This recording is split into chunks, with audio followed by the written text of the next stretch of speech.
is a lot of the problem. Chairman of the Shortland County Council, Alderman Noel Henderson, says he's willing to meet with the electrical trade union delegates, but only after the men return to work. We had 35 apprentices that were to go. Now, out of those 35 apprentices, the council is employing 15 of those apprentices. They've just got no work for the remainder. To add to that, Van, you couldn't have got it at the worst time. We had that terrible storm yesterday afternoon, and the main part of the storm was in the Strait, Maitland, Gloucester area. We have farmers in the Gloucester area that last night, they knowing quite well that their milk's got to be kept at a certain temperature in their vats, lost a vat of milk. Cows weren't milked last night, and farmers have rang me this morning their cows haven't been milked today because they've got no electricity. Now, I have arranged for the shift lines when they come on this afternoon, if possible, to go straight to Gloucester and the Strait area and try and get that all back online up there.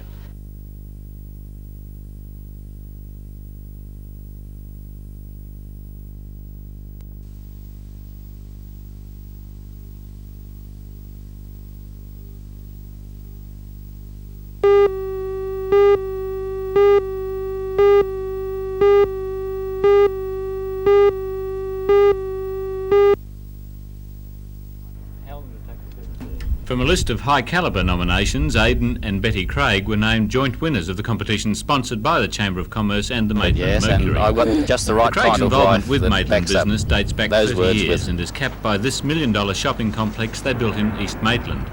The Craigs are their own major tenants of the successful centre and say they're in business basically because they enjoy it. What's your secret of success? I think being interested in what you're doing. We both like it. We both work together, and I feel you put back into the business rather than take it out. You agree with that? My word, yes, and I've got just the right kind of wife that backs up those words with proper forceful action.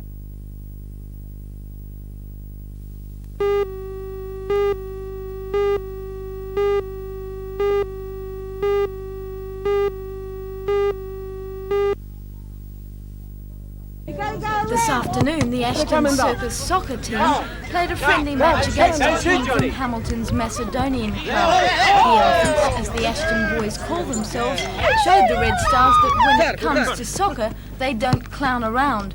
They made it clear from the start that they were a force to be reckoned with. Abu, the Ashton's goalie, tips the scales at more than 5 times. A mere female perhaps, but nevertheless very effective at preventing the Red Stars from scoring.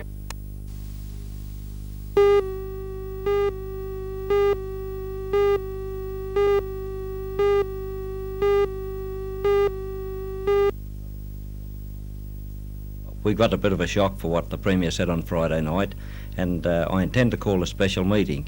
We've already cut the Capital Works program by $7.5 million, so this must really doesn't affect. And at that point of time, we were going to, the price freeze was on till the end of March, but now it's on till the 1st of October next year. It's got to have effect on everything.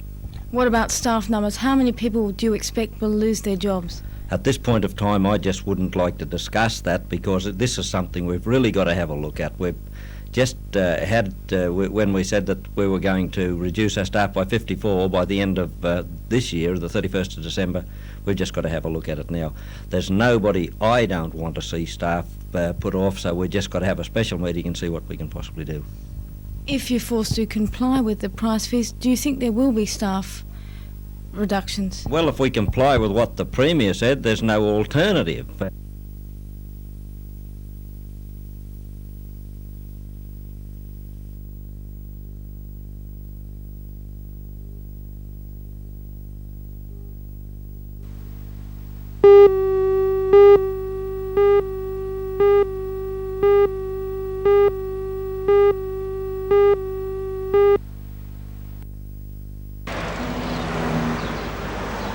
This building was bought from the proceeds of the 1980 telethon, but now the problem confronting the Newcastle branch of the Paraplegic and Quadriplegic Association is finding the funds to renovate the former church into a resource centre for the disabled and their families. Part of that dilemma was solved last night when the association received a cheque for $6,300 from the Friends of the Wheelies. The group raised the money by holding a charity ball last month. President of the P&Q Association of New South Wales, Dr John Grant, presented 3 members of the Friends of the Wheelies with a plaque in appreciation of their efforts. The money will go towards the first stage of the renovations, but a further $24,000 is needed to complete the project.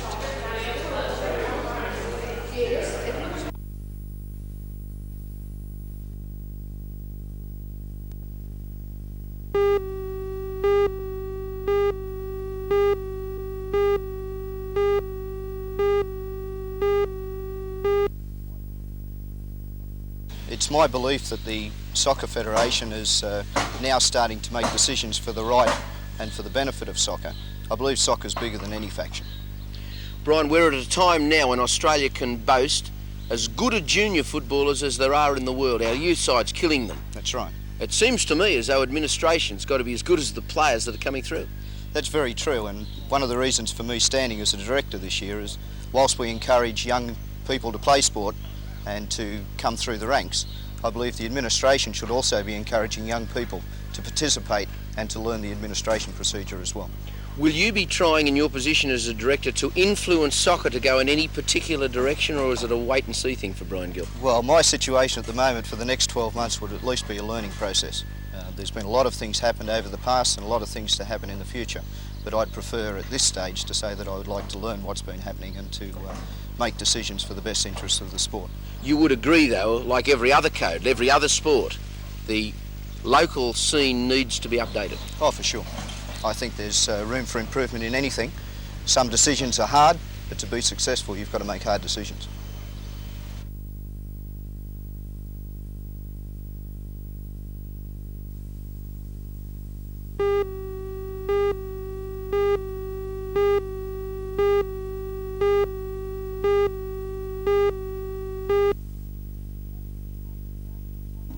As just one example of what the grants will mean, Alderman Jeff Pasterfield, Mayor of Lake Macquarie Council, today outlined what new projects the council would be undertaking. Well, we're looking for labour-intensive work so that we can take in as many people as we possibly can on that kind of money to give them a position here with the council for, well, at least a while. I believe each of the councils that were awarded money by the state government have to match the award dollar for dollar. How is Lake Macquarie going to match $620,000? Well, we've been able to match that through integrating it with some of the monies that we've had for works of a particular nature, and we've also been able to make our application based on some of the private money which is available for projects. Do you see these grants as a generous gesture by the state government? Well, I think that we probably look at them, yes, you might say generous, but we probably look at them more on the basis of their importance, and their importance in recognising, I think, perhaps one of the greatest tragedies of our society, and that is unemployment.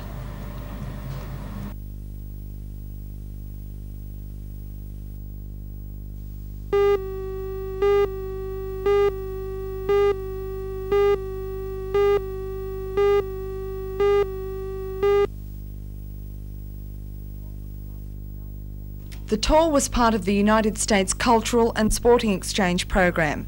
An organiser, Mr Bill Graham, says he was very pleased with the players' performance. Out of 13 games, they won 10 games, lost 2 and drew 1, which is an exceptional performance considering you're playing against what's known as one of the top soccer countries in the world.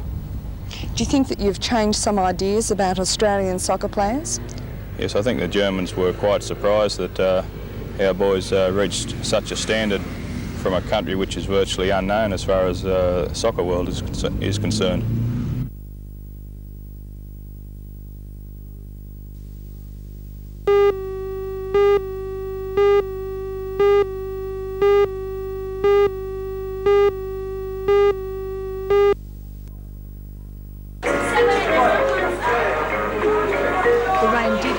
some people away last night. The shoppers who braved the weather seem to adapt well to their first taste of Wednesday night retailing. The usual symptoms of a Christmas shopper were apparent, with overburdening oneself with parcels being one of the most common complaints. But do the consumers want this trend to continue into the new year? I work and I don't get a lot of time to shop, and just that extra night. And some people considered the extra 2 shopping nights before Christmas unnecessary. You've only got a certain amount of money in your pocket. Well, everybody comes out on payday, or that'll be tomorrow night, won't it? Tonight, well, a lot of people haven't got their wages yet, and it'll be the same next week. It's hard for people that have got small shops, you know, to compete with the biggest stores, and it's not good for the employees if they've got to work weekends.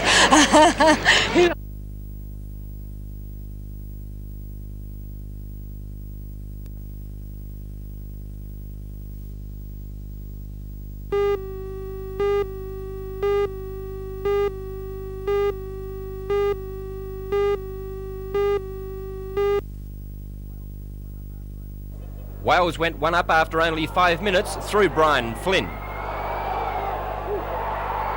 But then Yugoslavia scored 3 times. Firstly, Vetkovic. Now Sivkovic from a good build-up on the right.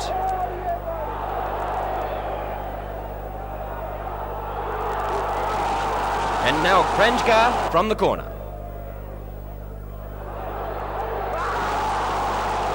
However, Wales fought back firstly through Ian Rush.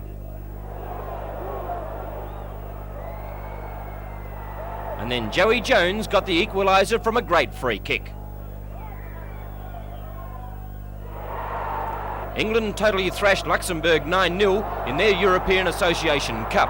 Luther Blizzard scored one of the goals, but it was a little lucky. Final score, England 9, Luxembourg 0.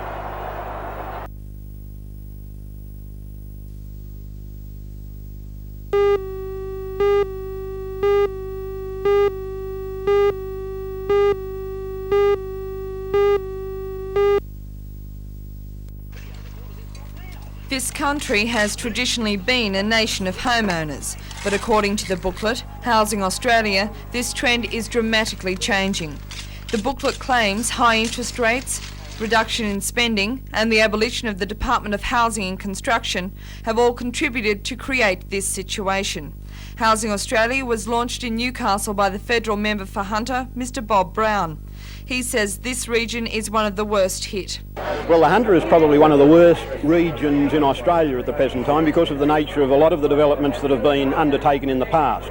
And we have, of course, in many increasing numbers in the Hunter Valley, families that are living in various types of mobile homes and caravans, and worse. In my electorate, there are people who are living under much worse circumstances than that.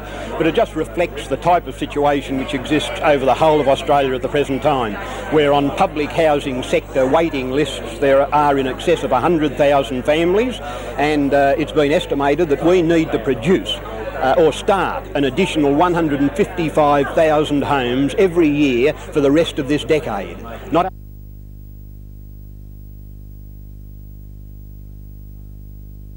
estimated starts for this year alone, which means that progressively the Australian housing stock will fall behind the demands that are being made on it, and increasingly families are going to be left to make do with makeshift types of accommodation of the kind that increasingly they're being required to put up with at the moment.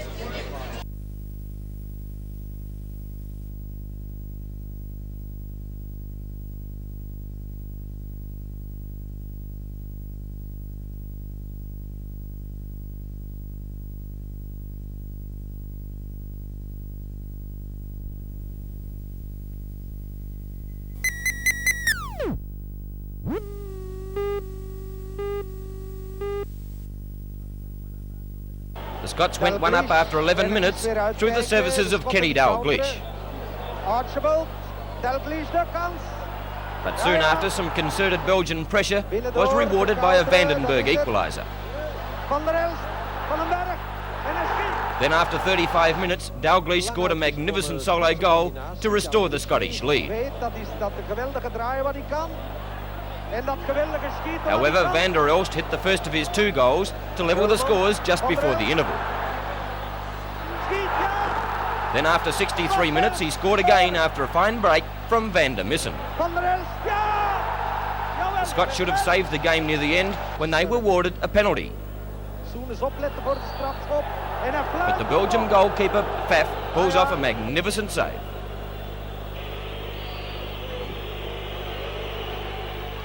Final score, Belgium 3, Scotland 2.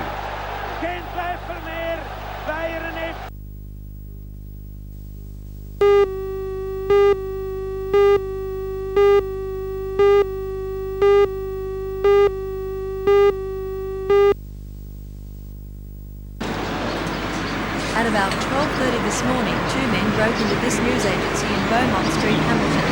They were disturbed by police who alleged that shots were fired at them as they approached the building. The police took cover and called in reinforcements. They waited for 5 hours, occasionally catching a glimpse of the two, who moved from the news agency through the ceiling to an adjoining hardware store. They remained in the roof and refused to speak to police who called on a telephone in the building. Police then used a loudhailer.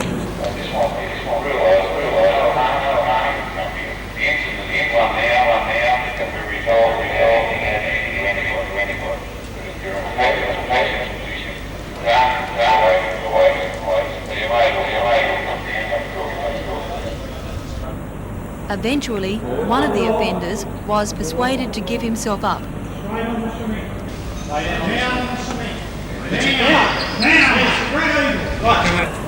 The other, armed with a .38 revolver, remained inside, keeping police at bay for at least another 40 minutes, until he too appeared.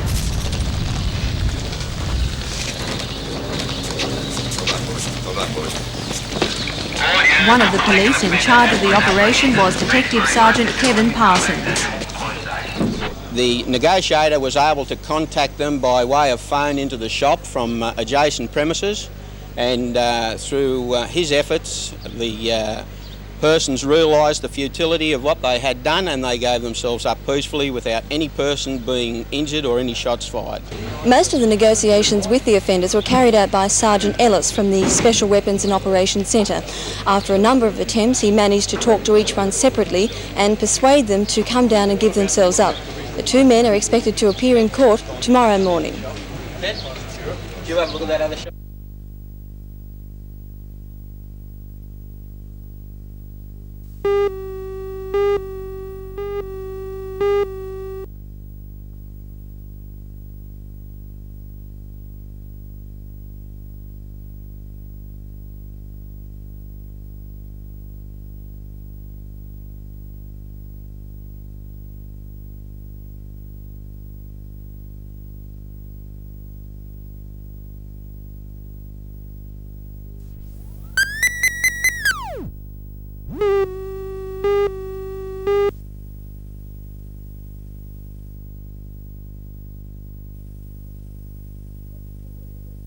It's a two-way arrangement. It would mean staff from the college and elsewhere in town. Let me emphasise that the college couldn't do it on its own. Staff from the college and elsewhere in town may be required to go to Malaysia, and then staff from Malaysia would come into Newcastle or Sydney or elsewhere where we could place them. And what happens from there once they get here? It could be any number of activities. First of all, at the college we have absolutely first-class facilities on media and media work. We could give them an upgrading program on how to use media effectively. We've also got our technical teacher education program. Therefore we have our experts in this area. And what would be the advantages to the college of such a scheme? First of all, there is a little money to be made out of it, and Mr. Fraser has told us, and so has Senator Bohm, that we ought to be more enterprising and go out and get money, earn money from contracting. So if they came to Newcastle or they came to Australia, they would first of all appreciate the Australian situation. They would bring money into Australia by their very presence. Secondly, they'd be familiar with Australian equipment, know what Australia can provide, and when they go back to their own country, they might be much more sympathetic if tenders are received from Australian firms which otherwise they would have no knowledge of.